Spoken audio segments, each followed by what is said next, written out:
श्री साई जय जय साई। ओम साई श्री साई जय जय साई। ओम साई श्री साई जय जय साई। ओम साई श्री साई जय जय साई। ओम साई राम। मैं पूजा आपके सामने साईं बाबा और उनके एक प्रिय भक्त बाबू चंदोरकर की कुछ कहानियाँ सुनाने जा रही हूँ। समस्त जीवों को जीवन प्रदान करने वाला, सृष्टि का निर्माता ईश्वर बड़ा महान है। योनियों को प्राण देने वाला, योनियों में श्रेष्ठ मानव का निर्माता वही करतार है। राम, कृष्ण, अल्लाह, हजरत, ऐसे कितने ही ईश्वर तुल्य तो हुए, लेकिन वह उनकी सर्वसत्ता से अपरिचित ही रहे। ईश्वर क्या है, कैसा है, उसका रूप स्वरूप, साकार निराकार, गोचर अगोचर क्या है, ऐसे ही कुछ प्रश्न उनके एक प्रिय भक्त बाबू चंदोरकर के मन में तूफान सा पैदा कर रहे थे। अपने प्रिय साईं से पूछूं ना पूछूं की स्थिति उत्पन्न हो रही थी। बाबू चंदोरकर की वह एक रात्रि जो कटने का नाम नहीं ले रही थी, करवट बदल बदल कर सारी रात्रि गुजारी। आंखों में निंद्रा का नामो निशान नहीं था। पो फटते ही साईं बाबा से भेंट की और अपनी प्रश्न का उत्तर जानने की इच्छा जाहिर की। सुबह का समय, साईं बाबा की कुटिया, चंदोरकर बाबू का प्रवेश करना। चंदोरकर बाबू, एक प्रश्न है साईं। साईं, कैसा प्रश्न चंदोरकर? चंदोरकर, मन में बड़ा संकोच सा है, पूछूं ना पूछूं? साईं बाबा, संकोच को छोड़ो चंदोरकर, जो भी संदेह है उसका निवारण हो जाना ही सही है। चंदोरकर, आप सही कहते हैं बाबा। इन्हीं प्रश्न ने पूरी रात्रि सोने नहीं दिया। इच्छा हुई आपसे जाकर पूछूं। साईं बाबा, निश्चित रहो चंदोरकर, विचारों का आगमन जब हमारे मस्तिष्क में उतर जाता है तो उत्तर पाने की स्थिति में इस तरह का तर्क संगत ही है। चंदोरकर, बाबा, ईश्वर क्या है, कैसा है? साईं बाबा, ईश्वर। चंदोरकर, तुम्हारा प्रश्न ही अपने आप में कई तरह के सवाल किए हुए है। ईश्वर को समझना बड़ी टेढ़ी खीर है। वह सर्वव्यापक है, वह हमारे कण कण में विद्यमान है, वह सर्वशक्तिमान होते हुए भी अपनी शक्ति से ओतप्रोत है। चंदोरकर, बाबा, ईश्वर को समझने का कोई तो सरल साधन होगा। साईं बाबा, चंदोरकर को समझाते हुए, इस तत्व को जानने हेतु आज से नहीं बल्कि करोड़ों वर्ष पूर्व कितने ही ऋषि मुनि जप तप तंत्र मंत्र माला सिमरन आदि क्रियाएं कर रहे हैं, परंतु किसे सफलता हासिल हुई अथवा नहीं, ये आज तक बहुत बड़ा रहस्य ही रहा। चंदोरकर, बाबा, इस तरह तो मनुष्य ईश्वर को कभी समझ ही नहीं पाएगा, हम उनका अनुभव कैसे करें? साईं बाबा चंदोरकर को समझाते हैं कि ईश्वर इस जगत के कण कण में विद्यमान है। जिस तरह एक मधुमक्खी फूल की ओर आकर्षित होती है किंतु उसकी अग्नि देखकर भयभीत हो जाती है, उसी प्रकार मनुष्य बिना किसी धार्मिक ग्रंथों जब तब ईश्वर की प्राप्ति चाहता है। योनियों में श्रेष्ठ योनि मानव की है, जिससे हम ईश्वर की प्राप्ति कर सकते हैं। उसी प्रकार मानव बिना किसी परिश्रम के धार्मिक ग्रंथों के ईश्वर की प्राप्ति चाहता है। भला इतने अभिमानी व्यक्ति को ईश्वर की प्राप्ति कैसे हो?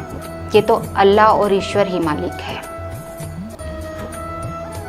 ओम श्री अनंत कोटि ब्राह्मण नायक राजाधिराज योगी राज पर ब्रह्मा श्री सच्चिदानंद सद्गुरु साईनाथ महाराज की जय।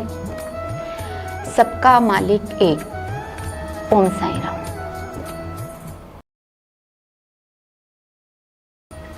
ओम साई राम। मैं पूजा आज एक बार फिर आपके सामने साईं बाबा और उनके प्रिय भक्त बाबू चंदोरकर की वार्तालाप सुनाने जा रही हूँ। साईं बाबा और चंदोरकर में ये गंभीर वार्तालाप यूं ही चलता रहा। ईश्वर प्राप्ति के साधन और उपाय साईं बाबा ने चांदोरकर को विस्तार से समझाए और चांदोरकर बाबू की शंका यूं ही दूर होती गई। तब चांदोरकर बाबू के मन में साईं बाबा से एक और प्रश्न का उत्तर जानने की इच्छा जाहिर हुई। तब चांदोरकर बाबू साईं बाबा से बोले, साईं बाबा, मोक्ष क्या है और ये हमें कैसे प्राप्त होगा? साईं बाबा चांदोरकर से बोले, मुक्ति पाने की तीव्र इच्छा इस सांसारिक सुख दुख के प्रति अरुचि पाने के साथ साथ अपरोक्ष ज्ञान और ईश्वर द्वारा बनाई गई 84 लाख योनियों के मुक्त होने के बाद मनुष्य का शरीर धारण करना ही मोक्ष कहलाता है। मोक्ष को प्राप्त करना स्वर्ग पर बैठे हुए किसी वैकुंठ की प्राप्ति नहीं, यह तो एक शुद्ध चैतन्य है। इसका सूक्ष्म ज्ञान नहीं होता, यह स्थूल होता है। यह एक शुद्ध चैतन्य होता है। ऐसा बनना ही अपने आप में महान है। यही अमरता मनुष्य में श्रेष्ठ है।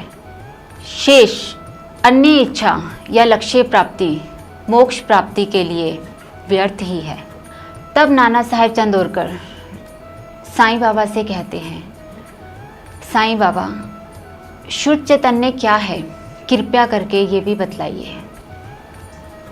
तब साईं बाबा चांदोरकर से कहते हैं कि शुद्ध चैतन्य की परिभाषा तुम केवल इतना ही समझो, पूरे ब्रह्मांड में केवल 2 ही विशेष वस्तुएं कहलाती हैं, जिसमें सजीव और निर्जीव है।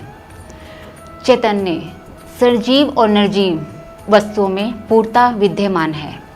वायु के समान इसका रंग और कोई आकार नहीं होता, परंतु इसके अस्तित्व को नकारना गलत ही होगा। इसी को शुद्ध ब्रह्मा कहते हैं, यानी इसी ब्रह्मा की उपासना करते हैं। ईश्वर यह चैतन्य जानवरों, जीवों, फूल, पत्तों और मानव के कण कण में विद्यमान है। वह हमारे आंतरिक और बाहरी जगत में उपस्थित है। तब नाना साहेब चांदोरकर साईं बाबा से पूछते हैं कि अगर यह चैतन्य हमारे आंतरिक जगत में विद्यमान है और बाहरी जगत में भी है, तो यह हमें दिखाई क्यों नहीं देता? तब साईं बाबा चांदोरकर को समझाते हुए कहते हैं कि इसका कोई आकार या रंग रूप नहीं होता, केवल मनुष्य ही इसको महसूस कर सकता है। इसके परम निकट जाना ही आनंद से भरा होता है। जो इस चैतन्य के निकट जाता है वही अनंत आनंद से भरा होता है। यही एक सच्चित एवं आनंद है। तब चांदोरकर बाबू साईं बाबा से कहते हैं कि साईं बाबा, मोक्ष की प्राप्ति के लिए हमें क्या क्या तैयारी करनी होगी और वह हमें कैसे प्राप्त होगा? तब साईं बाबा चांदोरकर को कहते हैं कि मोक्ष प्राप्ति के लिए हमें ईश्वर के बाहरी तत्वों को समझना होगा, मूर्ति पूजन करनी होगी, जिससे हम इष्ट देव के और निकट जा सकते हैं। ईश्वर द्वारा संतों के प्रवचन को सुनना, महाग्रंथों को पढ़ना हमें ईश्वर की ओर समर्पित करता है। जिस समय मुक्ति निकट आती है उस समय मन में किसी भी तरह की इच्छा न रखना, इष्ट देव का जाप करना, माला सिमरन करना हमें मुक्ति की ओर ले जाता है और यही मुक्ति प्राप्ति कहलाती है। ओम साईं राम। ओम श्री अनंत कोटि ब्राह्मण नायक राजाधिराज योगी राज परब्रह्मा श्री सच्चिदानंद सद्गुरु साईनाथ महाराज की जय। सबका मालिक एक।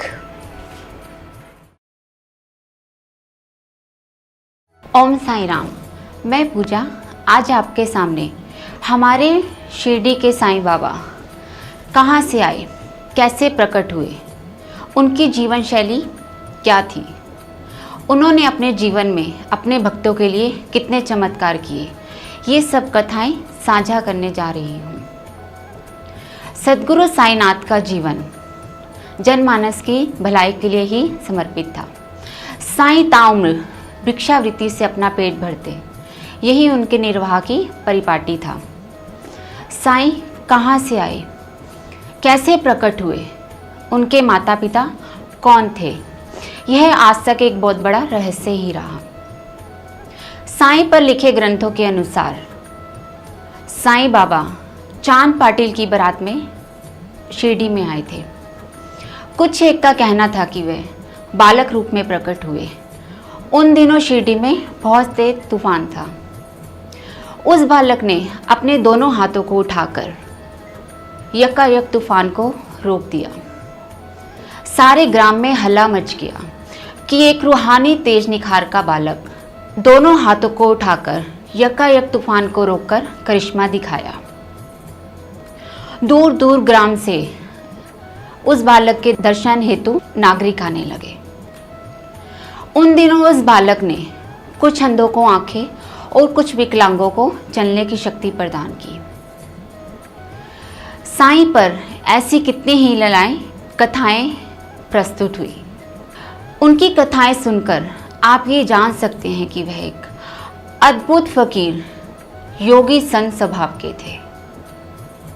उन्होंने अपना जीवन ताउम्र लोगों के दुख में गुजार दिया और खुद एक सादगी भरे वस्त्र से निर्वाह किया। हेमान पत्र उनके जीवन से सबसे अत्यधिक प्रभावशाली थे। वह जब जब साईं से मिलते उन्हें एक अनोखी शिक्षा और ज्ञान प्राप्त होता। साईं से मिलने के बाद उन्हें यह अनुभव हुआ कि ऐसे फकीर पर कुछ लिखना चाहिए। कार्य कठिन था परंतु असफल नहीं। हेमान जी पेशो पेश में थे। आरंभ कैसे किया जाए, इसी सोच में कहीं माह बिता दिए।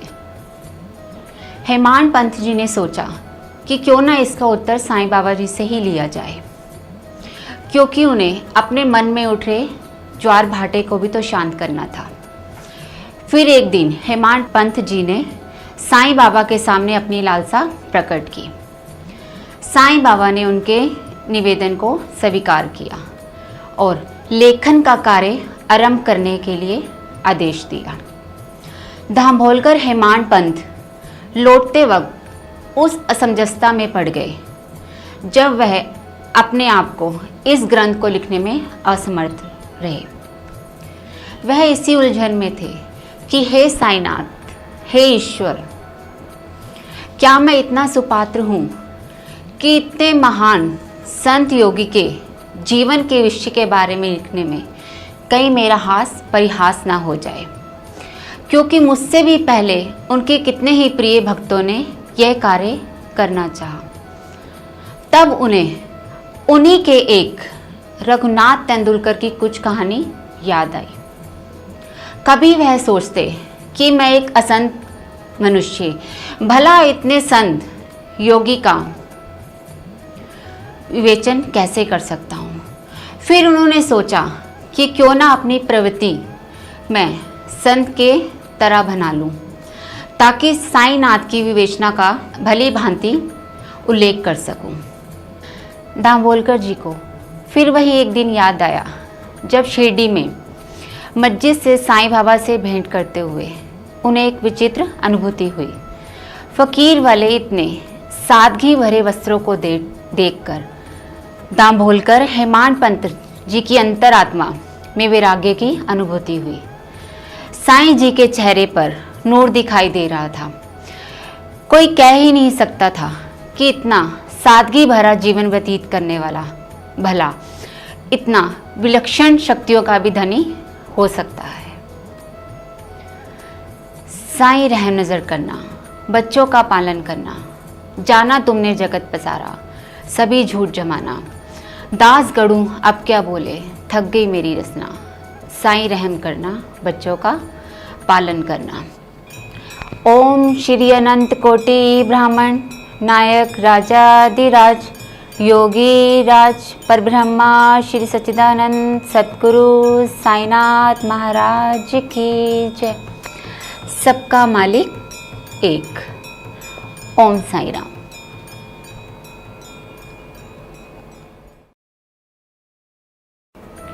ओम साई राम। मैं पूजा आज आपके सामने हमारे साईं बाबा और उनके प्रिय भक्त दामोलकर की वार्तालाप सुनाने जा रही हूँ। साईं जी को दामोलकर के प्रति विशेष प्रेम था। जब जब ग्रंथ की रचना होती गई तब तक उनकी निष्ठा और आस्था और बढ़ती गई। जिस प्रकार गाय अपने बछड़े का, माता अपने पुत्र का विशेष ध्यान रखती है, उसकी आवश्यकताओं को पूरा करती है, उसी प्रकार साईं जी भी दामोलकर जी का विशेष ध्यान रखते थे। एक सद्गुरु का अपने शिष्य के प्रति ऐसा व्यवहार तो होता ही है। हेमान जी ने साईं जी के इस विश्वास और प्रेम को तब परखा जब सन 1916 में उन्होंने नौकरी से अवकाश ग्रहण किया। अवकाश ग्रहण करने के पश्चात जो उन्हें पेंशन मिलती वो उनके परिवार के लिए बहुत ही कम थी। गुरु पूर्णिमा में उस वर्ष हेमान जी अपने कुछ शिष्यों के साथ शिरडी ही आए थे। तब अन्ना चिंचड़ीकर ने साईं जी के सम्मुख उनकी परेशानी रखी। प्रार्थना करते हुए कहा, हे साईनाथ, इन्हें जो पेंशन मिलती है वह इनके परिवार के लिए बहुत ही कम है।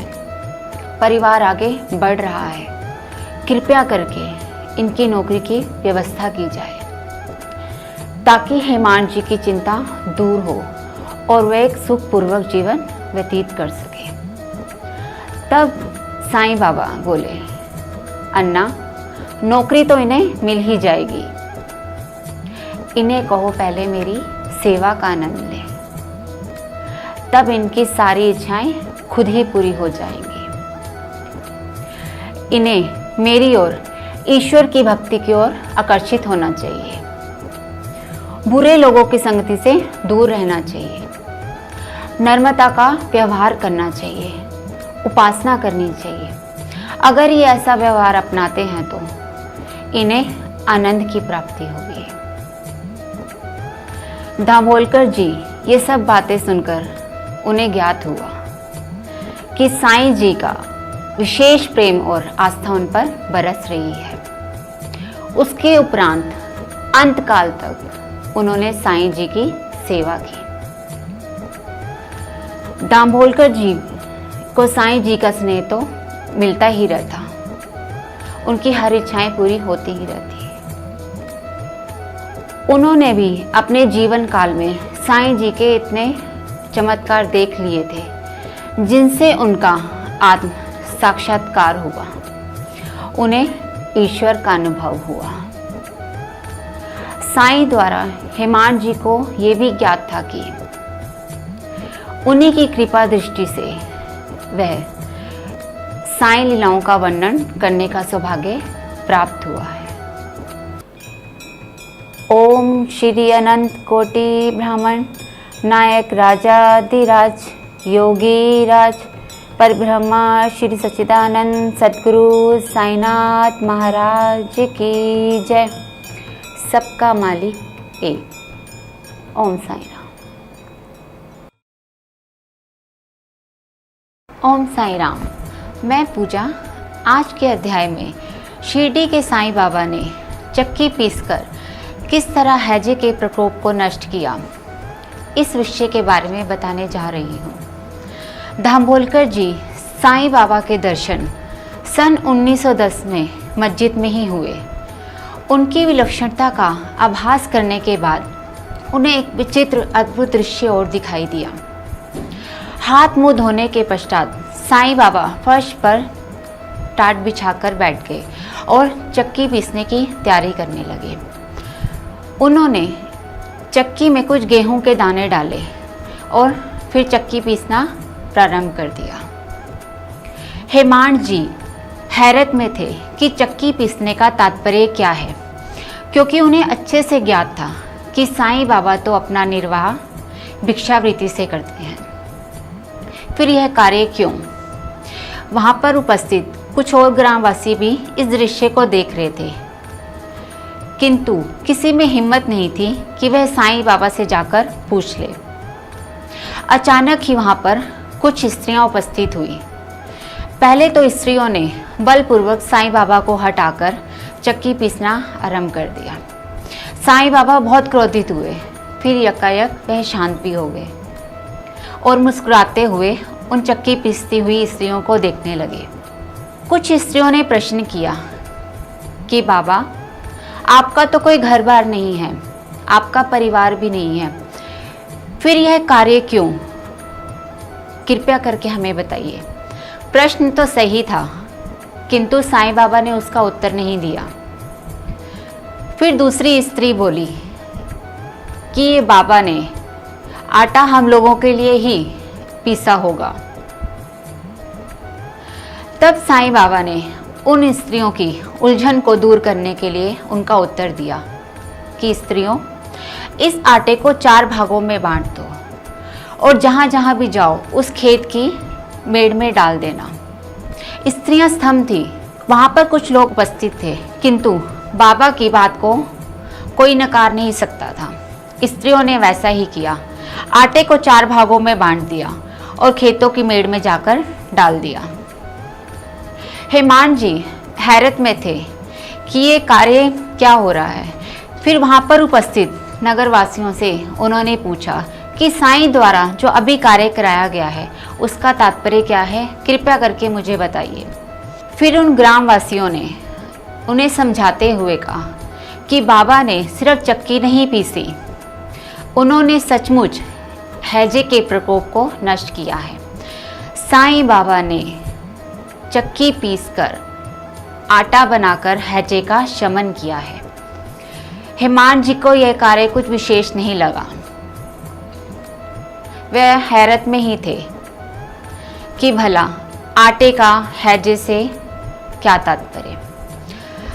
नगरवासियों और हेमांड जी में प्रश्नों का ताना बाना यूं ही चलता रहा, किंतु हेमांड जी नगरवासियों में साईं बाबा की अटूट श्रद्धा को नकार नहीं सके। हेमांड जी हैरत में तो तब रह गए जब सचमुच शिरडी में हैजे के प्रकोप का नाश हुआ। इसके उपरांत उनमें साईं बाबा के लिए निष्ठा और विश्वास और बढ़ गया। उन्हें ग्रंथ लिखने के लिए और प्रेरणा मिली, किंतु इसके उपरांत भी उनके मन में अभी एक उलझन थी कि भला आटे और हैजे का पारस्परिक मेल क्या है। इसी प्रश्न का उत्तर जानने के लिए वह एक दिन साईं बाबा के सानिध्य में रहे। तब उन्हें ज्ञात हुआ कि साईं बाबा सिर्फ चक्की नहीं पीसते थे, किंतु वो तो अपने भक्तों के कष्टों को दूर करते थे। साईं बाबा द्वारा ही उन्हें यह ज्ञात हुआ कि जब तक मनुष्य ईर्ष्या अहंकार को नहीं त्यागेगा तब तक वह ईश्वर के निकट नहीं जा सकता। साईं के द्वारा ही हेमांड जी को यह ज्ञान यथार्थ हुआ कि उनकी कृपा दृष्टि से ही उन्हें यह कार्य करने का सौभाग्य प्राप्त हुआ। ओम श्री अनंत कोटि ब्राह्मण नायक राजाधिराज योगी राज परब्रह्मा श्री सच्चिदानंद सद्गुरु साईनाथ महाराज की जय। सबका मालिक एक। ओम साई राम। ओम साई राम। मैं पूजा इस अध्याय में शिरडी के साईं बाबा और उनके एक प्रिय भक्त के बीच के वार्तालाप को आगे बढ़ाते हैं। साईं बाबा की जीवनी पर दामोलकर जी ने जब जब प्रकाश डाला तो उन्हें कई कठिनाइयों का सामना करना पड़ा। ग्रंथ लिखते वक्त उनका मन स्थिर नहीं रहता। उन्होंने अपने मन को बहुत समझाया, किंतु उनका मन स्थिर नहीं रह पा रहा था। फिर दामोलकर जी ने सोचा कि क्यों ना साईं बाबा से जाकर ही मिलूं, कुछ तो मन को शांति होगी। लेकिन हमारे साईं बाबा तो सर्वज्ञ जानी जान है। उन्होंने हेमांत जी की आंखों में देखकर पहले ही उनकी भावनाओं को जान लिया। इसलिए साईं बाबा ने हेमांत जी को इशारे में कह दिया, तुम अपना मन स्थिर रखो, मेरे कर्तव्यों का पालन करो। यदि मेरी लीलाएं लिखी जाएंगी तो अविद्या का नाश होगा, प्रेम की गंगा बहेगी।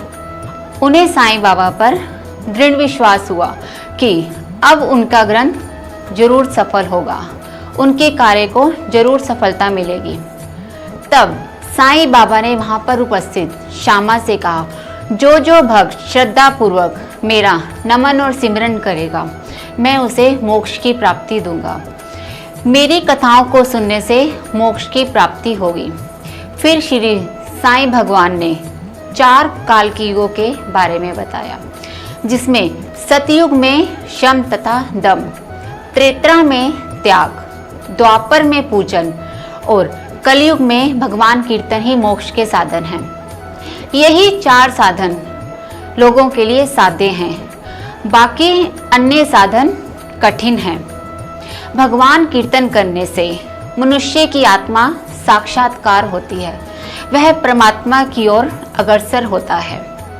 फिर साईं बाबा ने यह भी स्पष्ट किया कि मनुष्य आत्म साक्षात्कार की ओर अग्रसर होता है। इसी फल और कार्य को प्रदान करने के लिए उन्होंने दामोदर जी से साईं सचरित्र की रचना कराई, उन्हें यह कार्य दिया। दामोदर जी इस कार्य को पाकर अपने आप को अत्यधिक सौभाग्यशाली समझने लगे, किंतु कार्य के अंत तक उन्होंने खुद को साईं बाबा का दास ही समझा, क्योंकि दामोदर जी को यह अच्छे से ज्ञात था, वह साईं जी की ही कृपा दृष्टि थी जिससे यह कार्य सफल हुआ। नहीं तो अन्य मनुष्यों की तरह वह भी साईं भक्ति में लीन ही रहते। उनकी इस कृपा का अनुभव करने के बाद दामोदर जी को साईं बाबा की एक और कृपा का अनुभव हुआ और यह कार्य करने का सौभाग्य प्राप्त हुआ।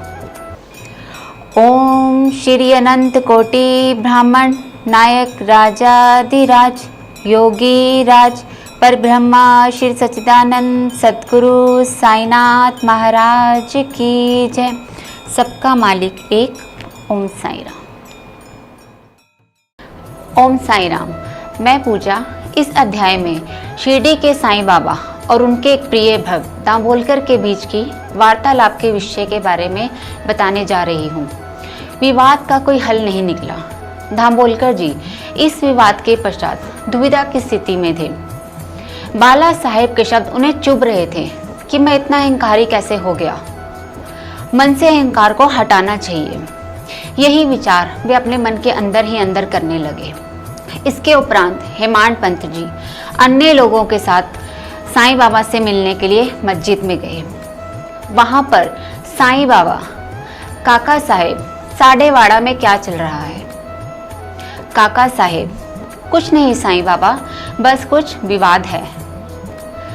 साईं बाबा, कैसा विवाद काका साहेब? तब काका साहेब ने साईं बाबा को गुरु की आवश्यकता के विषय के बारे में बताया। तब साईं बाबा ने हेमांत पंत जी को एकटक दृष्टि डालकर देखा और कहा, इस विषय के बारे में इस हेमांत जी का क्या विचार है? दामोदर जी चकित रह गए कि भला साडेवाड़ा की बात काका साहिब से साईं बाबा तक कैसे पहुंची, क्योंकि साडेवाड़ा और मस्जिद में बहुत अंतर था। फिर साईं बाबा जी की ओर दृष्टि डालते हुए दामोदर जी ने यह ज्ञात किया कि साईं बाबा तो अंतर्यामी हैं, उन्हें इस विवाद के बारे में पहले से ही पता था। इसका उत्तर क्या रहा होगा और हेमांत जी ने क्या प्रश्न किया होगा, ये भी साईं बाबा का मौसिक तौर बता रहा था। जिस बात को हेमांत जी सारी रात सोच रहे थे, जिस अहंकार को अपने विवाद का कारण बता रहे थे, वही विवाद साईं बाबा के समक्ष कैसे आया? तब उनकी आंखों और कानों पे विश्वास नहीं हुआ। हेमांत पंत जी कभी कभी सोचते कि साईं बाबा उन्हें हेमांत पंत के नाम से संबोधित क्यों करते हैं, क्योंकि हेमांत जी को हेमांत पंत का नाम भी साईं बाबा के द्वारा ही प्राप्त हुआ। यह तो हेमांदी प्रत का अपभ्रंश है। हेमांडपद देवगिरी के राजा राजवंशी महाराजा महादेव और रामदेव के मुख्यमंत्री थे। उच्च कोटि के विद्वान थे। भला साईं बाबा उन्हें इस नाम से संबोधित क्यों करते हैं? दामोलकर जी सोच रहे थे, कहाँ वो इतने ज्ञानी और कहाँ मैं मूर्ख, भला हम दोनों में तालमेल कैसा, फिर साईं बाबा मुझे इस नाम से संबोधित क्यों करते हैं? किंतु दामोलकर जी को इस बात का ज्ञात जल्दी ही हुआ कि साईं बाबा ने उनके अहंकार, उनके अभिमान को नष्ट करने के लिए इस नाम से संबोधित किया है। दामोलकर जी को साईं बाबा की जब इस कृपा का एहसास हुआ तो उन्हें साईं बाबा की एक और कृपा का अनुभव हुआ। ओम श्री अनंत कोटि ब्राह्मण नायक राजाधिराज योगी राज पर ब्रह्मा श्री सच्चिदानंद सद्गुरु साईनाथ महाराज की जय। सबका मालिक एक, ओम साई राम। ओम साई राम। मैं पूजा। शिरडी के साईं बाबा द्वारा रोहिला को कैसे ज्ञान प्राप्त हुआ, इस विषय के बारे में बताने जा रही हूँ। एक समय की बात है, शिरडी में रोहिला जाति का एक मनुष्य आया जो कदकाठी में बड़ा ही सुगठित और सुडेल था। एक दिन फकीर साईं बाबा से मिला। साईं बाबा के प्रथम दर्शन पाते ही उसका मन मंत्रमुग्ध हो गया। साईं बाबा के मुख का तेज देखकर उसे अत्यधिक प्रसन्नता हुई। साईं बाबा अपने शांत स्वभाव से मस्जिद में ही विराजमान थे। पहले तो रोहिला साईं बाबा के चरणों पर जाकर गिर पड़े और उनके दर्शन पाकर धन्य हो गए। साईं बाबा अपने शांत स्वभाव में मस्जिद में ही विराजमान थे। फिर रोहिला ने साईं बाबा से पूछा कि बाबा, आपके चेहरे पर जो यह अलौकिक तेज निखर रहा है, कृपया करके इसका क्या कारण है, मुझे बताइए। साईनाथ ने स्पष्ट भरे शब्दों में रोहिला से कहा, तुम भगवान की पूजा करो, अल्लाह की बंदगी करो, तो तुम पर भी यह कर्म रूपी तेज दिखाई देगा। यही कर्म रूपी तेज तुम्हें और मनुष्यों से अलग दिखाई देगा।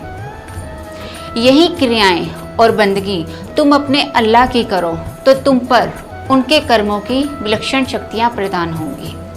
तो रोहिला साईं बाबा के इन प्रेम भरे शब्दों को सुनने के बाद कर्कश और तीखी आवाज में जोर जोर से अल्लाह के नारे लगाने लगा, तेज तेज कुराने पढ़ने लगा। इन सब कर्कश और तीखी आवाज़ों से ग्रामवासियों को अनेक कठिनाइयों का सामना करना पड़ता। जब वह खेती बाड़ी कर अपने घर की ओर लौट रहे होते, तब उन्हें इन्हीं कर्कश और तीखी आवाज़ों से उनका स्वागत होता। पहले तो बेचारे ग्रामवासी मौन रहे, उन्होंने कुछ नहीं कहा। फिर वह साईं बाबा से भेंट करने गए और उन्होंने साईं बाबा को कहा कि साईं बाबा, ये रोहिला जाति का मनुष्य जो तेज तेज आवाज़ में कुराने पढ़ता है, अल्लाह के नारे लगाता है, हमारे कार्यों में विघ्न पड़ती है। साईं बाबा ने पहले तो उनकी बातों पर ध्यान नहीं दिया। ग्रामवासियों को कहा, तुम अपना कार्य करो, रोहिला को भी अपना कार्य करने दो, मैं उसे समझाता हूँ। कुछ दिन के उपरांत फिर ग्रामवासी साईं बाबा के पास आए। साईं बाबा, इस मनुष्य को कहें कि अपना कुरान पढ़ने का एक नियमित समय रखे, जिससे हमें भी कठिनाइयों का सामना नहीं करना पड़े। साईनाथ ने उन्हें समझाया कि रोहिला की पत्नी बड़े बुरे स्वभाव की है, उसे और मुझे बहुत ही परेशान करती है। रोहिला के पास कुरान पाक का ही धन है, जिससे रोहिला की पत्नी उसे परेशान नहीं करती, उसे शांत रहने देती है। यथार्थ में तो रोहिला की कोई पत्नी ही नहीं थी। यहाँ पर साईं बाबा का संकेत रोहिला के आसपास के कुकर्मों को नष्ट करने से था। साईं बाबा को यह ज्ञात था कि रोहिला को इस बंदगी का रास्ता उन्होंने ही दिखाया है। जिस दिन रोहिला को इस बंदगी की समझ आएगी, सब कुछ सही हो जाएगा। और वह दिन जल्दी ही आया जब रोहिला को उस बंदगी की समझ आई कि अल्लाह तो हमारे जर्रे जर्रे में है। उसके उपरांत रोहिला ने कर्कश और तीखी आवाज़ों में स्वर करना बंद कर दिया, जिससे ग्रामवासियों की परेशानियों को भी मुक्ति प्राप्त हुई। ओम श्री अनंत कोटि ब्राह्मण नायक राजाधिराज योगी राज परब्रह्मा श्री सच्चिदानंद सद्गुरु साईनाथ महाराज की जय। सबका मालिक एक। ओम साई राम। ओम साई राम। मैं पूजा आज के इस अध्याय में हेमांड पंथ द्वारा साईं के व्यक्तित्व की संपूर्ण जानकारी देने जा रही हूँ। साईं के चरित्र का अवलोकन किया जाए, यह बड़ा ही जटिल प्रश्न है। फिर उनके चरित्र एवं व्यक्तित्व को किस प्रकार के शब्दों में ढाला जाए, क्योंकि साईं बाबा एकमात्र ऐसे संत थे जिन्होंने अपनी माया से भव पाकर अपनी एक अलग ही हस्ती कायम की थी। वह शांत थे, या यूं को शांति उनका गहना थी। वह ज्ञानी और करुणामय दयालु संत थे। संसार के भौतिक पदार्थों में उन्हें कोई रुचि नहीं थी। वह निर्भय होकर भाषण देते थे और गलत नीतियों पर अपनी सफाई भी प्रकट करते थे। काम, क्रोध, लोभ इंद्रियां उन्हें छू भी नहीं सकती थी। उनके मन में हमेशा प्रेम की गंगा बहती थी। वह कला के पुजारी थे। उनके दरबार में कवालियां, कविता ऐसे कार्यक्रम होते ही रहते थे। इन कार्यक्रम को देखने के बाद भी उनकी साधना भंग नहीं होती थी। वह हमेशा अल्लाह का नाम जपते रहते थे। उन्हें निद्रा में भी कोई रुचि नहीं थी। सब लोग जब सो जाते तो वह जागते रहते थे। मस्जिद उनका एक परम निवास स्थान था, किंतु वह सर्वोपरि थे। वह कहीं भी आ जा सकते थे। साईं बाबा ने अपनी साधना की शक्तियों से किसी के भी मन की बात को जान लेते थे।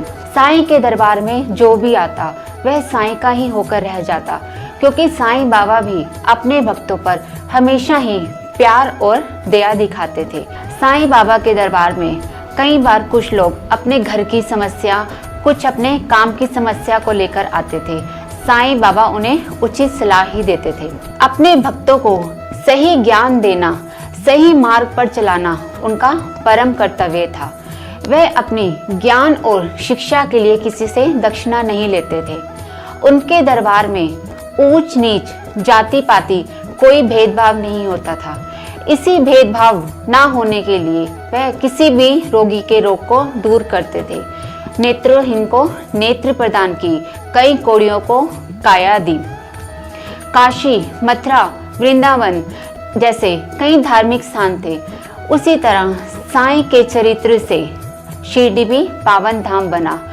राम, कृष्ण, नानक, ईसा जैसे नाम विख्यात हुए, उसी तरह साईं बाबा के चरण से शिरडी भी स्थापित हुआ और हमेशा रहेगा।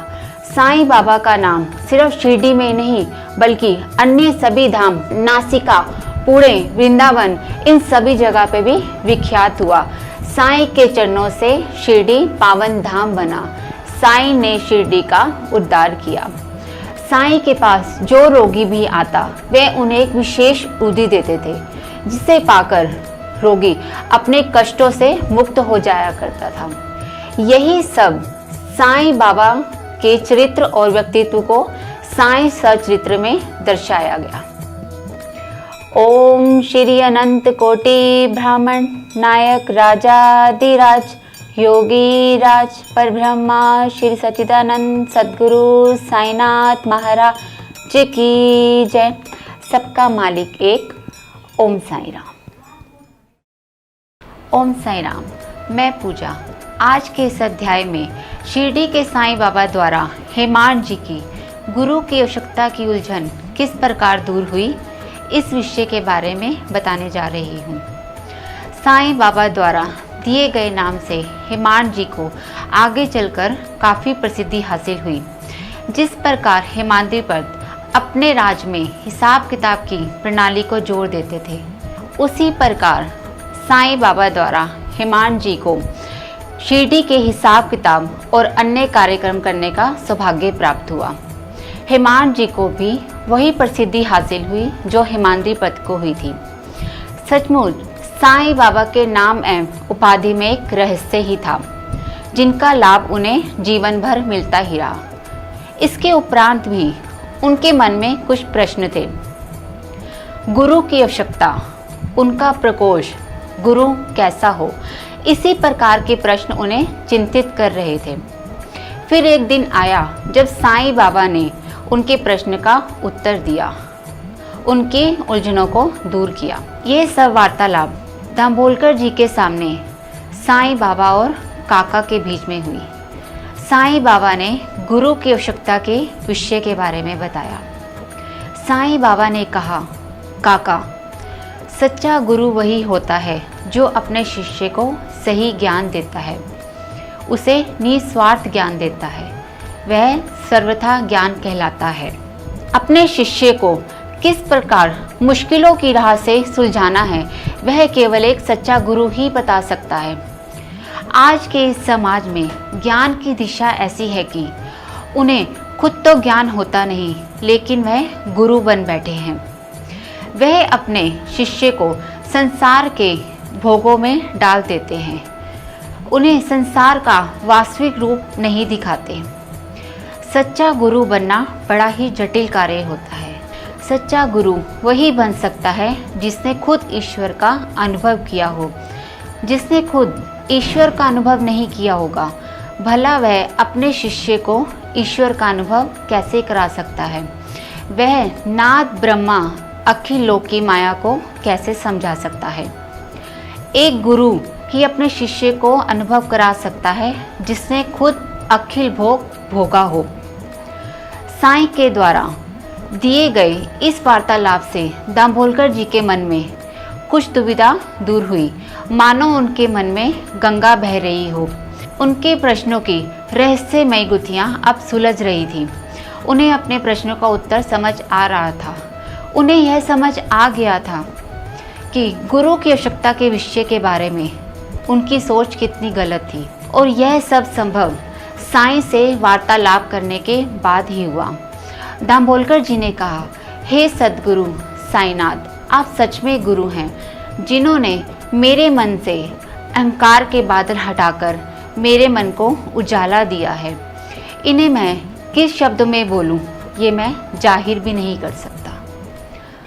ओम श्री अनंत कोटि ब्राह्मण नायक राजाधिराज योगी राज परब्रह्मा श्री सच्चिदानंद सद्गुरु साईनाथ महाराज की जय। सबका मालिक एक। ओम साई राम। ओम साई राम। मैं पूजा शिरडी के साईं बाबा द्वारा दाभोलकर जी के जीवन में क्या बदलाव आए, इस विषय के बारे में बताने जा रही हूँ। रोहिला की कथा में साईं बाबा ने हमें यह प्रेरणा दी कि अगर मानव समस्त प्राणियों को एक समान दृष्टि से देखे तो वह किसी का भी भला कर सकता है। रोहिला ने अल्लाह की बंदगी करके अपने अंदर के गुणों को सम्मानित किया। बंदगी और नेक कर्म मनुष्य की सच्ची दौलत है। साईं के द्वारा दी हुई शिक्षा से रोहिला का भला ही हुआ। उसने अल्लाह के तत्वों को समझा, कर्म की परिभाषा को जाना, तब जाकर उसे ईश्वर की प्राप्ति हुई। यह सब साईं से मिलने के बाद ही संभव हुआ। एक दिन जब दोपहर को दिन की आरती के बाद सब भक्त अपने घर की ओर लौट रहे थे, तब साईं बाबा ने उन सब से कुछ बातें कही। साईं बाबा ने कहा, मनुष्य जो करता है, सोचता है, वो सोचता है कि मैं किसी की चुगली करूं, निंदा करूं, ईश्वर मुझे देख नहीं रहा। उन्होंने इस विचारधारा को अपने आप को आधार मानकर कहा कि तुम जो कहते हो, तुम जो करते हो, उसका ज्ञान मुझे पहले से ही ज्ञात होता है। साईं सचरित्र में साईं के व्यक्तित्व का कि समस्त प्राणियों, जीव जंतु, पशु पक्षियों, जानवरों के घट घट में मैं ही विद्यमान हूँ। मैं ही उनका संचालक और कर्ता धर्ता हूँ। यह सब मेरे ही स्वरूप है। जब मैंने इन सुंदर और अतुल्य शब्दों को सुना तो उसके बाद मैंने एक दृढ़ विश्वास किया कि आज के बाद किसी और गुरु के पास नहीं जाऊंगा, किसी और मनुष्य की सेवा नहीं करूंगा। फिर दामोदर जी को वही एक दिन याद आया जब साईं बाबा ने उनसे कहा था कि चिंता मत करो, तुम्हें नौकरी मिल जाएगी। साईं बाबा के यही वचन उनके मस्तिष्क में प्रहार कर रहे थे। उसके उपरांत उन्हें एक अल्पकाल तक नौकरी मिली। दामोदर जी ने इसके बाद से जीवन भर साईं जी की भक्ति की, उनके चरणों में ही अपना जीवन बिताया। इसके अलावा उन्हें कुछ और अच्छा नहीं लगता था। दामोदर जी ने अपने विचार द्वारा हम मनुष्य को यह भी संदेशा दिया कि मनुष्य अगर आलस्य और निद्रा को त्याग दे तो वह मनुष्य की प्राप्ति कर सकता है। साईं में निष्ठा और आस्था रखे। साईं का श्रवण करने से मोक्ष के द्वार खुल जाते हैं। जिस प्रकार एक लोभी व्यक्ति अपने छुपाए हुए धन के प्रति चिंतित रहता है, उसी प्रकार मनुष्य को भी ईश्वर के प्रति निष्ठावान होना चाहिए।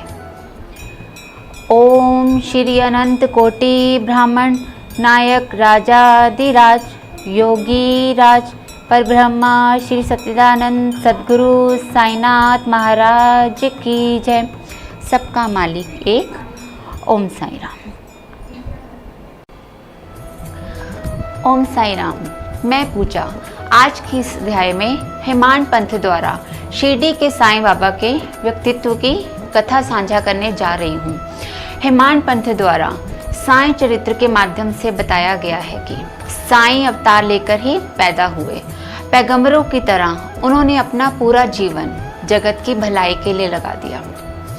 जिस प्रकार गीता में कहा गया है, जब जब धर्म की हानि होती है, अधर्मी लोग ऋषि मुनियों पर अत्याचार करते हैं, संस्कारों व मर्यादाओं को धूलित करते हैं,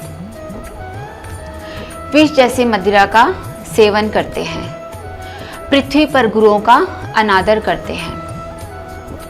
जब अशिक्षित लोग शिष्य की भागदौड़ अपने हाथों में ले लेते हैं, महिलाओं पर अत्याचार करते हैं, तब धर्म की रक्षा करने के लिए ईश्वर अवतार लेते ही हैं और अपने भक्तों की रक्षा करते हैं। इतिहास गवाह है, राम, कृष्ण, नानक, गौतम, तुकाराम, मीराबाई, इन सब ने धर्म की रक्षा के लिए अपना जीवन न्यौछावर कर दिया।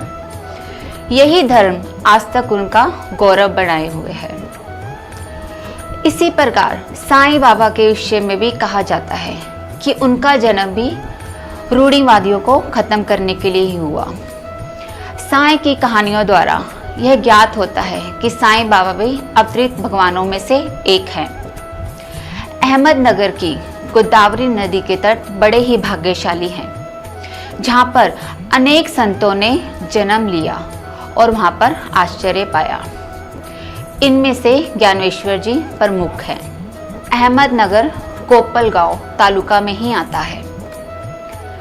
गोदावरी नदी के पार करने के बाद एक मार्ग शिरडी की ओर जाता है। 8 मील चलने पर शिरडी दृष्टाकोण होती है।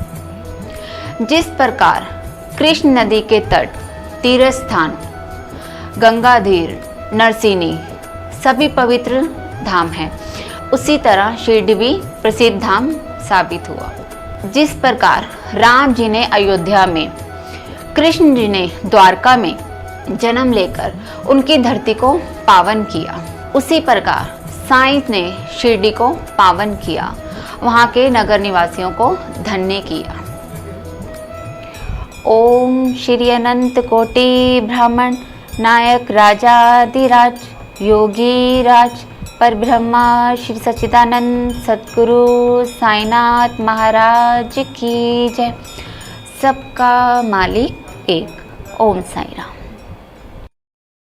ओम साईनाथ। मैं पूजा आज एक बार फिर आपके सामने शिरडी के साईं बाबा द्वारा गोली बुआ की कथा साझा करने जा रही हूँ। दामोदर जी के अनुसार साईनाथ हमारे पार ब्रह्मा है। वह आनंद और चैतन्य की मूर्ति है। शिरडी उनका प्रसिद्ध स्थान हुआ। इसके उपरांत उनकी कीर्ति पंजाब, कोलकाता, उत्तरी भारत, राजस्थान चारों ओर फैलने लगी। साईं बाबा का यश और कीर्ति चारों ओर फैलने लगा। दूर दूर से भक्त उनके दर्शन के लिए आते और उनकी कृपा का लाभ उठाते। साईं बाबा के दरबार में शुद्ध और अशुद्ध सभी प्रकार के भक्तों को शांति मिलती। यह कोई बड़ा चढ़ाकर कही गई बात नहीं है। ऐसा ही एक अनुभव उनके एक भक्त ने साईं के द्वारा पाया। 15 वर्ष के थे, जिनका नाम था गोली बूबा। वह पंढरपुर के गंगा तट पर निवास करते थे। सामान ढोने के लिए उनके पास एक गधा और एक शिष्य था। वह हर वर्ष वारी लेके पंढरपुर जाया करते और वापसी पे लौटते समय साईं बाबा के दर्शन करके आते। साईं बाबा से उन्हें बड़ा ही गहरा प्रेम था। जब गोली बूबा ने साईं बाबा पर अपलक दृष्टि डाली तो वह चकित रह गए, हैरान रह गए। साईं बाबा के लावण्य रूप को देखकर वह मस्ती में घूमने लगे और उन्हें विठल्ला कहकर पुकारने लगे।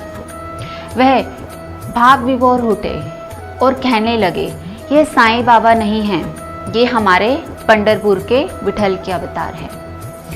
गोली बूबा पंढरीपुर के विठोबा विठुल की परम भक्त थी। उन्होंने पंढरपुर की अनेकों बार यात्रा की थी और यही अनुभव पाया था कि साईं बाबा विठोबा के अवतार हैं। किंतु कुछ लोग उनकी बात पर ध्यान नहीं देते थे, लेकिन साईं बाबा के प्रति उनकी निष्ठा और आस्था को भी झुकला नहीं सकते थे। साईं बाबा के ध्यान में उन्हें अत्यंत ही रुचि थी। साईं बाबा हमेशा ही अल्लाह मालिक पुकारते और सप्ताह में 1 से 2 बार कीर्तन वे अपने भक्तों से करवा ही लेते थे। एक बार उन्होंने दास गणु जी को सप्ताह कीर्तन करने का आदेश दिया। तब दास गणु जी ने कहा, साईं बाबा आपकी आज्ञा शिरोधरी है, किंतु आपको मुझे एक आश्वासन देना होगा। जब सप्ताह कीर्तन समाप्त होगा तो विठल जी यहाँ पधारेंगे। साईं बाबा ने अपना विचार दास गणु जी के सामने रखा और उन्होंने कहा, अगर भक्त की भक्ति होगी, सच्ची निष्ठा और आस्था होगी तो विठल जी यहाँ जरूर अवतारेंगे। यह सब भक्त की निष्ठा और आस्था पर भी निर्भर करता है। जिस प्रकार एक भक्त को ईश्वर की आवश्यकता होती है, उसी प्रकार ईश्वर को भी अपने भक्त की आवश्यकता होती है। फिर किसी को कहीं जाने की कोई आवश्यकता नहीं होती। सप्ताह के कीर्तन के समाप्त में विठल जी के दर्शन किस प्रकार हुए, ये भी विचार करने योग्य बात है। काका साहेब जब रोज की तरह ध्यान में बैठे थे तो उनके स्वप्न में विठल जी पधारे। इसके उपरांत काका साहेब बाबा जी से मिलने मस्जिद पहुंचे। कुछ देर के उपरांत साईं बाबा ने काका साहेब से खुद ही पूछ लिया कि क्या विठल जी का आगमन हुआ था। काका साहेब, विठल जी बड़े चंचल हैं, उनका हाथ पकड़ कर रखना, अपनी प्रेम और निष्ठा से उन्हें बांध कर रखना, नहीं तो कब वे तुम्हारा हाथ छोड़कर चले जाएंगे आपको ज्ञात भी नहीं होगा। इसके बाद काका साहेब दीक्षित जी को दोपहर को स्वप्न में एक बार फिर विठल जी के दर्शन हुए। ओम श्री अनंत कोटि ब्राह्मण नायक राजाधिराज योगी राज परब्रह्मा श्री सच्चिदानंद सद्गुरु साईनाथ महाराज की जय। सबका मालिक एक। ओम साई राम। ओम साई राम। मैं पूजा आज के इस अध्याय को आगे बढ़ाते हुए किस प्रकार काका साहेब दीक्षित जी को दिन में दोबारा से विठल जी के दर्शन हुए, इस कथा को साझा करने जा रही हूँ। तभी वहाँ पर एक चित्र बेचने वाला आया। वह विठल जी के 15 चित्र बेचने का प्रयास कर रहा था। काका साहेब दीक्षित तो हैरान तब रह गए जब ये वही विठल जी के चित्र थे जो उन्होंने स्वप्न में देखे थे। वह विस्मता से भर गए, स्तंभ हो गए और उनका मन आनंद से भर गया। तभी उन्होंने 2 चित्र खरीदे और अपने घर पे स्थापित किए। जिस प्रकार कृष्ण जी की नगरी चारों वर्गों के भक्तों के लिए खुली रहती है, वहाँ पर आने वाले हर भक्त को धर्म मोक्ष की प्राप्ति होती है, उसी प्रकार शिरडी के साईं बाबा की मस्जिद भी चारों वर्गों के भक्तों के लिए हमेशा ही खुली रहती है। वहाँ पर जितने भी मानव जनमानस आना चाहे, उनको आनंद की प्राप्ति ही होती है। एक अकेली गोली मूबा नहीं थी जो साईं बाबा जी को विठल्ला कहकर पुकारती थी, बल्कि उनके कितने ही अन्य भक्त थे जो उन्हें विठल्ला कहकर पुकारते थे। और यह सब साईं बाबा की कृपा और आशीर्वाद से ही हुआ कि जो भक्त साईं बाबा में जिस रूप को देखना चाहता था, साईं बाबा उन्हें उसी रूप में दर्शन देते थे। इसलिए साईं बाबा हमेशा कहते थे कि मुझ में सभी देवी देवतियां विराजमान हैं। आवश्यकता है तो केवल तुम्हारे उन प्यारे नेत्रों की जो मुझे जिस रूप में देखना चाहते हैं। इसलिए गोली बूबा ने जिस रूप में साईं बाबा को देखना चाहा, साईं बाबा ने उन्हें उसी रूप में दर्शन दिए। शिरडी में ऐसे और कितने ही भक्त थे जो अपने इष्ट के अलावा किसी और इष्ट को नहीं मांगते थे, लेकिन जब उन्होंने साईं बाबा के तेजस्वी रूप को देखा तो उन्हें अपने इष्ट के दर्शन हुए। साईं बाबा ने कभी भी अपने मुख से किसी स्वरूप का परिचय नहीं किया था। ये तो केवल एक भक्त की अवधारणा होती थी। वो उन्हें जिस रूप में देखना चाहते थे, साईं बाबा उन्हें उसी रूप में दर्शन देते थे। शिरडी में साईं के भक्तों ने कई बार और धर्मों का भी अनुभव पाया। वैष्णवी धर्म के लोग साईं बाबा को वैष्णवी रूप में देखते थे। जो ब्राह्मण सिर्फ धर्म और शिक्षा की हामी भरते थे, उसके अलावा वह किसी और पर विश्वास नहीं करते थे, साईं जी की छवि और व्यक्तित्व ने अपना कमाल दिखाया। जिस प्रकार राम जी को अयोध्या में और कृष्ण की नगरी में द्वारका माई के भक्तों को दर्शन होते थे, उसी प्रकार शिरडी के भी भक्त जिस रूप में साईं बाबा को देखना चाहते थे, उन्हें वह उसी रूप में मिलते थे। कोई उन्हें विठल्ला कहता तो वह उन्हें विठल रूप में दर्शन देते, कोई उन्हें देवी कहता तो साईं बाबा उन्हें देवी के रूप में दर्शन देते, कोई उन्हें हजरत कहता तो कोई उन्हें नानक। राम, कृष्ण, अल्लाह सभी उन्हीं के रूप में समाये हुए थे। जो भक्त साईं के जिस रूप को, जिस व्यक्तित्व को देखना चाहता था, उनके अस्तित्व को मान लेता था, साईं बाबा उन्हें उसी रूप में दर्शन देते थे। यही उनकी सच्ची निष्ठा का सप्रेम उपहार है। ओम श्री अनंत कोटि ब्राह्मण नायक राजाधिराज योगी राज परब्रह्मा श्री सच्चिदानंद सद्गुरु साईनाथ महाराज की जय। सबका मालिक एक। ओम साई राम। ओम साई राम। मैं पूजा आज के इस अध्याय में हेमांड पंथ द्वारा लिखित साईं चरित्र में भगवत राव की कथा साझा करने जा रही हूँ। हेमांड पंथ लिखित आगे जितनी भी कथाएं हैं वह भगवत राव भक्तों की हैं। श्री विठल पूजन में बाबा जी को अत्यधिक रुचि थी। यह तो भगवत राव और क्षीर सागर की कथा से वर्णित होता ही है। भगवत राव के पिता विठोबा के परम भक्त थे। वे हर वर्ष वारी लेकर पंढरपुर जाते और उन्होंने घर में विठल जी का एक चित्र भी लगा रखा था, जिसका वह नित्य और प्रतिदिन पूजन किया करते थे। नाम, नैवेद्य, स्नान यह सब कार्य उनका प्रथम कर्तव्य था। पिता विठुल के पूजन में इतने लीन रहते थे कि वह सारी दुनिया को भूल जाया करते थे। उनके ही चरणों में कीर्तन किया करते थे और आश्रित रहते थे। किंतु यह निष्ठा और आस्था ज्यादा दिन तक नहीं रह पाई। भगवत राव के पिता का देहांत हो गया। देहांत के बाद उनके पुत्र भगवत राव पिता की तरह विठल जी के पूजन नहीं कर पाए। इतना ही नहीं, उन्होंने तो श्राद्ध कार्य भी छोड़ दिया। शिरडी में साईं बाबा जी को जब इस प्रकार पूजा की अवहेलना का अंतर्ध्यान हुआ तो साईं बाबा ने भगवत राव जी को अपने दरबार बुला लिया। वैसे तो भगवत राव जी शिरडी किसी अन्य कार्य के लिए आए हुए थे, किंतु साईं बाबा की अंतर्याम शक्ति ने उन्हें अपने पास बुला लिया। बड़े ही प्यार से साईं बाबा ने भगवत राव जी को अपने पास बिठाया और इशारे में उनका परिचय देते हुए अपने भक्तों से कहा, यह सज्जन भगवत राव जी हैं। इनके पिता मेरे बड़े ही घनिष्ठ मित्र थे। पिता विठल जी का पूजन बड़ी निष्ठा और आस्था से करते थे, किंतु भगवत राव जी, तुमने विठल जी का पूजन और कीर्तन करना क्यों छोड़ दिया?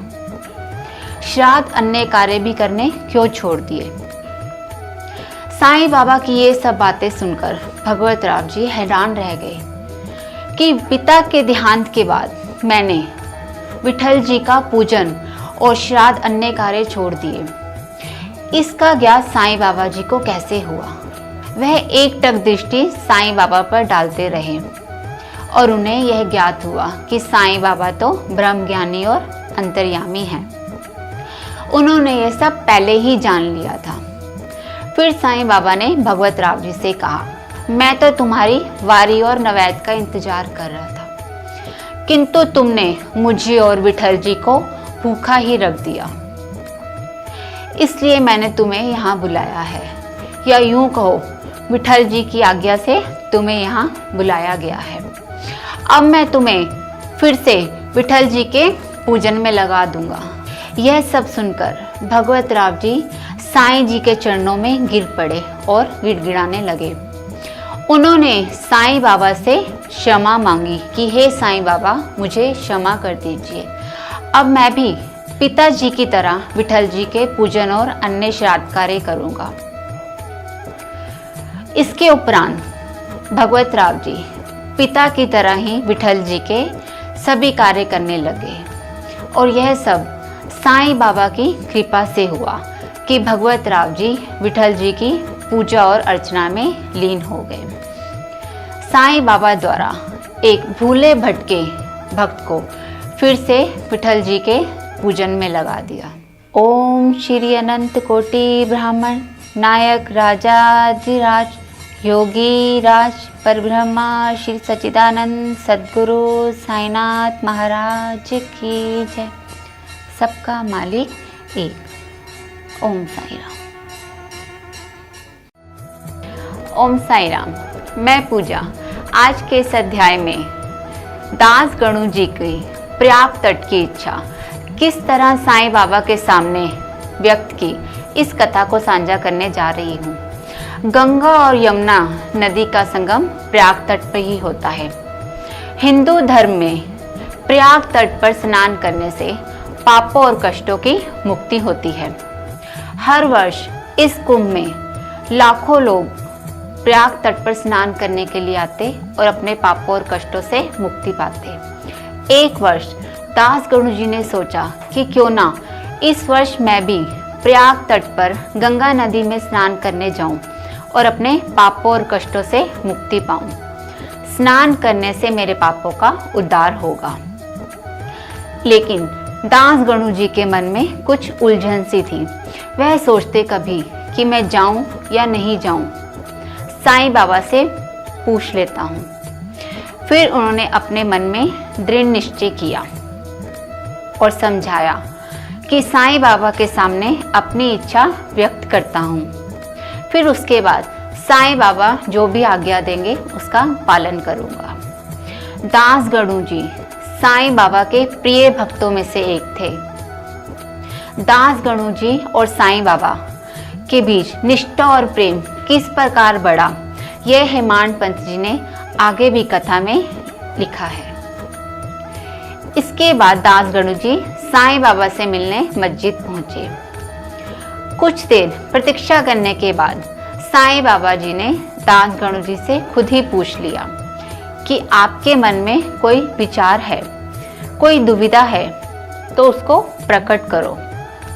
साईं बाबा के शब्दों को सुनकर दास गणु जी ने साईं बाबा के सामने अपनी इच्छा व्यक्त की और साईं बाबा जी से कहा कि बाबा, अगर आपकी आज्ञा हो तो इस वर्ष मैं प्रयाग तट पर गंगा नदी में स्नान करने जाऊं ताकि उससे मेरे पाप और कष्टों का उद्धार हो। साईं बाबा जी ने दास गणु जी से कहा कि आपको पूरा विश्वास है कि आप प्रयाग तट पर जाएंगे, गंगा नदी में स्नान करेंगे तो आपका उद्धार होगा, तो आपको कहीं जाने की या भटकने की आवश्यकता नहीं है। अपना प्रयाग तो यही है, मुझ में विश्वास रखो। इसके बाद वहां पर एक महान आश्चर्य हुआ। ये महान आश्चर्य साईं बाबा द्वारा दास गणु जी को ज्ञात हुआ।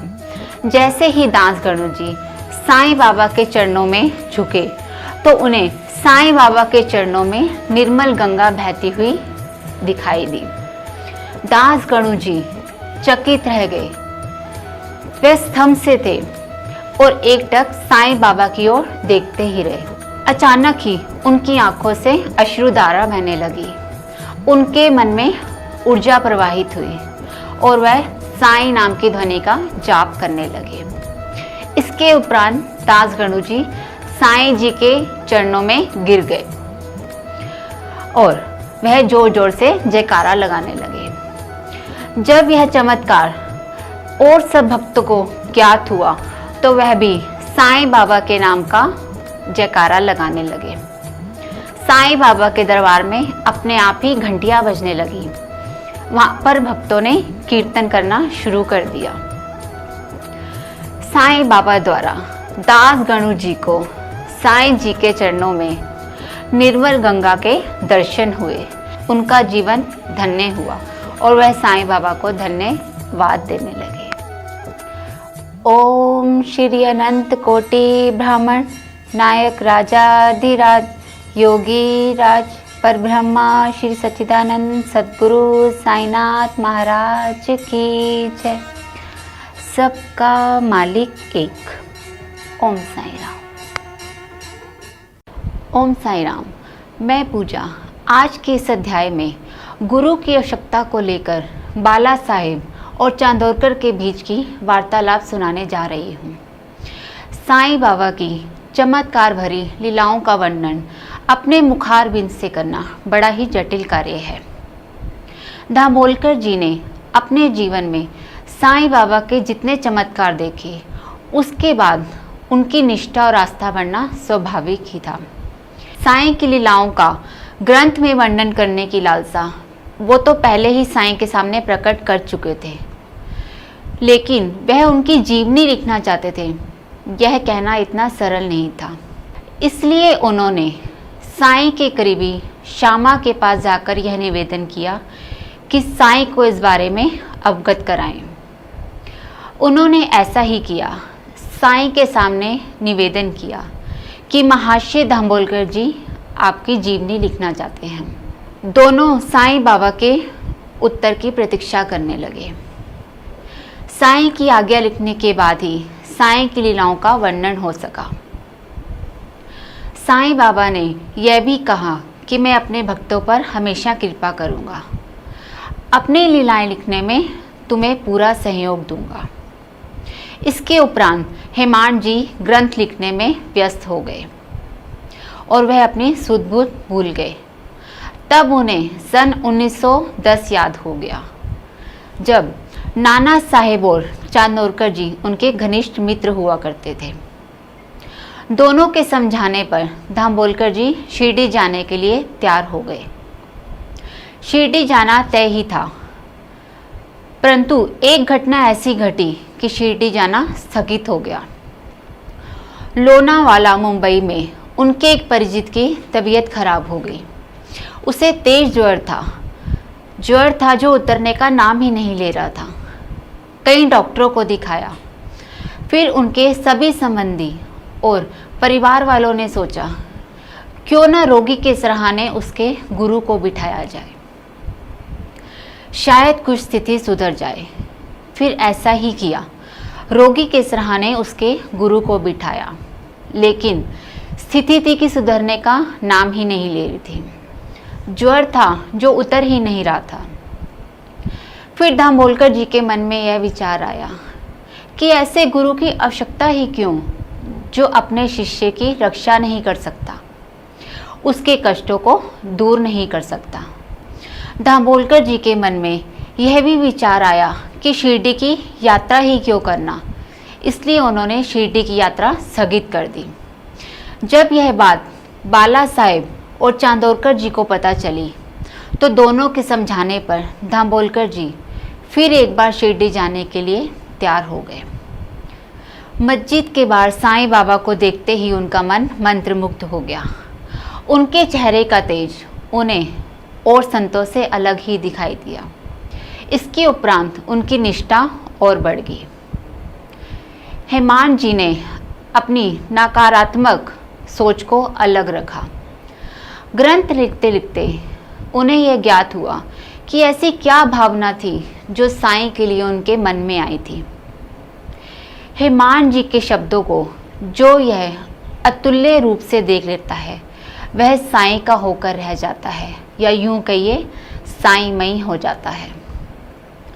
दर्शन करने के उपरांत जब वह लौटकर बाला साहेब से मिले तब दोनों में गुरु की आवश्यकता को लेकर कुछ इस तरह की बातचीत हुई। दामोलकर जी गुरु की आवश्यकता की असफलता के बारे में पहले ही बता चुके हैं। बाला साहेब के सामने दामोलकर जी ने अपने कुछ विचार इस तरह प्रकट किए कि मनुष्य को गुरु की आवश्यकता ही क्यों। जब मुसीबत के समय गुरु शिष्य की रक्षा नहीं कर सकता, उसे कष्टों से मुक्त नहीं कर सकता, तो गुरु की आवश्यकता क्यों। दामोलकर जी का यह भी कहना था कि जब सब कुछ परमात्मा ने करना है तो गुरु की आवश्यकता क्यों, वह क्या सिखा सकता है। बाला साहेब उन पर बहुत क्रोधित हुए। उन्होंने उसे कहा कि दामोलकर, तुम्हारा यही अहंकार तुम्हें एक दिन ले डूबेगा। तुमने जिस गुरु की बात की है वह मिथ्या हो सकता है, लेकिन एक सच्चा गुरु ही अपने भक्त को ईश्वर के निकट ले जा सकता है। तुम गुरु के प्रति अपने विचार और सोच को बदलो। दोनों में घंटों तक यही तर्क चलता रहा, किंतु उसका कुछ परिणाम नहीं निकला। यह सब विचार दामोलकर जी के मन में साईं के रूबरू होने से पहले के थे। जब उन्होंने साईं के दर्शन किए तब उन्हें उनके प्रश्नों का उत्तर मिलता गया, उनके रहस्य की गुत्थियां सुलझती गई और वह फिर उनकी भक्ति में लीन हो गए। इस ग्रंथ को लिखने से पहले दामोलकर जी के क्या विचार थे वह साईं सचरित्र के माध्यम से लिखते ही रहे। यह थी आज के विषय की वार्तालाप। ओम श्री अनंत कोटि ब्राह्मण नायक राजाधिराज योगी राज परब्रह्मा श्री सच्चिदानंद सद्गुरु साईनाथ महाराज की जय। सबका मालिक एक। ओम साई राम। ओम साई राम। मैं पूजा आज के इस अध्याय को आगे बढ़ाते हुए हेमान पंत द्वारा लिखित साईं चरित्र में तंबोली के साथ साईं बाबा की कथा साझा करने जा रही हूँ। मोहीउद्दीन तंबोली एक पहलवान था। वह शिरडी में ही रहता था। एक दिन उसका किसी बात पर साईं बाबा से इतना मतभेद हो गया कि दोनों में कुश्ती हुई और साईं बाबा हार गए। इसके बाद साईं बाबा ने अपने रहन सहन और पोशाक में एक अलग सा परिवर्तन किया। अब वह सिर्फ कफनी पहनते थे, लंगोट बांधते थे और सिर पर एक कपड़े का प्रयोग करते थे। एक टाट के टुकड़े पर वह आसन किया करते थे। इस परिवर्तन के बाद उनके मन को बहुत ही संतुष्टि मिलती थी और वह हमेशा यही कहते थे, गरीबी अव्वल बादशाही, अमीरी से लग सवाही, गरीबों का अल्लाह भाई। गंगागीर शिरडी आए थे। वह भी कुश्ती में बड़ी ही रुचि रखते थे। गंगागीर ने जब साईं बाबा को इस प्रकार के पोशाक और विचारों में परिवर्तन करते हुए देखा तो उन्होंने साईं बाबा से पूछा कि हे साईनाथ, आपने अपने पोशाक और रहन सहन में जो परिवर्तन किया है, इसका क्या कारण है, कृपया मुझे बताइए। तंबोली के साथ कुश्ती के बाद मेरे अंदर जो परिवर्तन आया है वही अब्दल बादशाही है, जिसके कारण मैंने अपने विचारों में परिवर्तन ला दिया है। गंगागीर, कुछ प्रश्न ऐसे होते हैं जिनका उत्तर हमारी पोशाकों और रहन सहन पर निर्भर करता है।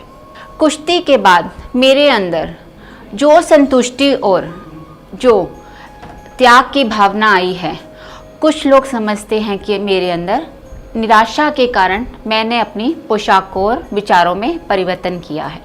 गंगागीर, जो पोशाक हमें दिखती है मुझे वो यह दिखाती है, मनुष्य के कल का पता है नहीं, वह अपना भविष्य देख लेता है और इस तरह उसके सपने पूरे नहीं होते। इन्हीं पोशाकों से मुझे संतुष्टि मिलती है, मेरे अंदर सब्र बढ़ता है।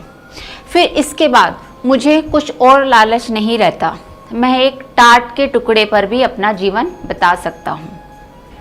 मैं ऐसा करके ऐसा पग प्रदर्शन करना चाहता हूँ कि अपने विचारों और विचारधाराओं से मनुष्य के लक्ष्य की कोई हानि नहीं होती, बल्कि उसे कर्म और लक्ष्य की प्राप्ति होती है। आत्मा को शुद्ध रखना, अच्छे विचारों को लाना, महंगे कपड़ों का त्याग करना, रूखा सूखा खा के गुजारा करना और अल्लाह का शुक्र करना, यही विचार और परिधान का लक्ष्य है। गंगागीर ने जब साईं बाबा को इस तरह त्याग करते हुए देखा तो उसके मन में भी त्याग की भावना आई और उस समय एक देववाणी भी सुनाई दी। कुश्ती में शरीर लगाने से अच्छा कि क्यों ना भगवान की सेवा में अपने शरीर को सर्व किया जाए, यही परिधान है। इसके बाद वह वैराग्य की ओर झुक गए और सात्विकता को प्राप्त हुए। ओम श्री अनंत कोटि ब्राह्मण नायक राजाधिराज योगी राज परब्रह्मा श्री सच्चिदानंद सद्गुरु साईनाथ महाराज की जय। सबका मालिक एक। ओम साई राम।